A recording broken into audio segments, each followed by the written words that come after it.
Bonjour, moi je suis Étienne Mineur, je suis un designer français. J'ai une formation de graphiste traditionnelle et j'ai beaucoup travaillé dans le domaine numérique en fait. J'ai même commencé pour les Français le Minitel, voilà, des choses comme ça il y a très très longtemps. Mais j'ai travaillé beaucoup dans le domaine numérique et il y a 4-5 ans en fait, j'ai décidé de revenir au papier. Je fais un peu le contraire des autres et en se disant qu'il y avait beaucoup de choses à faire encore avec le papier et que le papier n'était pas opposé à l'univers numérique. Voilà.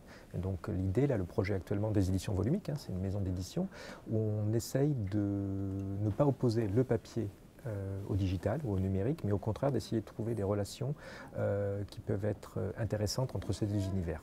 Alors nous, notre idée, c'est vraiment un point de vue personnel, donc surtout ne pas opposer les deux, les deux sont complémentaires et le papier va devoir évoluer.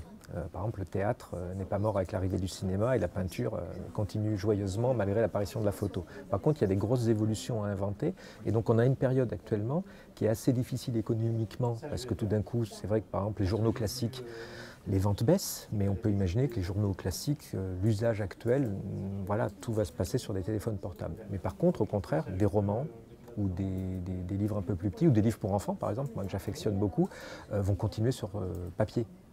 Parce que l'usage, l'objet, quand vous faites un cadeau par exemple, vous allez plutôt offrir un vrai objet qu'un petit code pour télécharger tel livre. Donc en gros, il va y avoir différents usages et je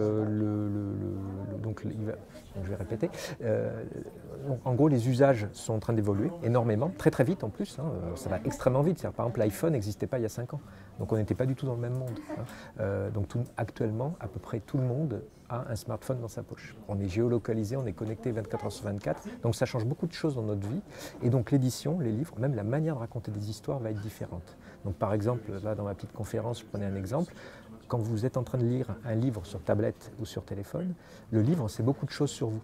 Il sait à quelle vitesse vous lisez, il sait où vous êtes, il sait à quelle vitesse vous vous déplacez. Il sait même si vous êtes allongé dans votre lit ou assis dans une voiture, puisqu'on connaît l'inclinaison de l'appareil. Donc en gros, il y a beaucoup de choses à apprendre et à être testé, à utiliser. Et à mon avis, c'est vraiment à ce moment-là où il faut être créatif.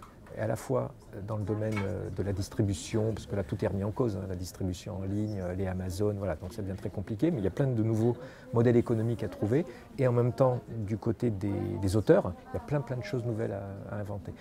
Et c'est pour ça, moi en ce moment, je travaille beaucoup avec des auteurs qui viennent du jeu vidéo ou du jeu de rôle, qui ont l'habitude, ce sont des auteurs qui ont l'habitude que leurs histoires soient remaniées, soient utilisées d'une manière différente que la manière dont ils avaient pensé au départ. Voilà.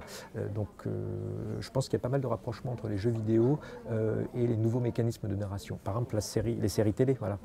Ça existe depuis 10-15 ans, mais là actuellement les séries télé ont vraiment pris leur envol, ils ont vraiment leur propre culture, leur système narratif et leur système économique. Et à mon avis, dans l'édition papier, c'est la même chose. Il va falloir trouver des nouveaux mécanismes à la fois de narration et à la fois économique et de distribution pour arriver à quelque chose d'intéressant.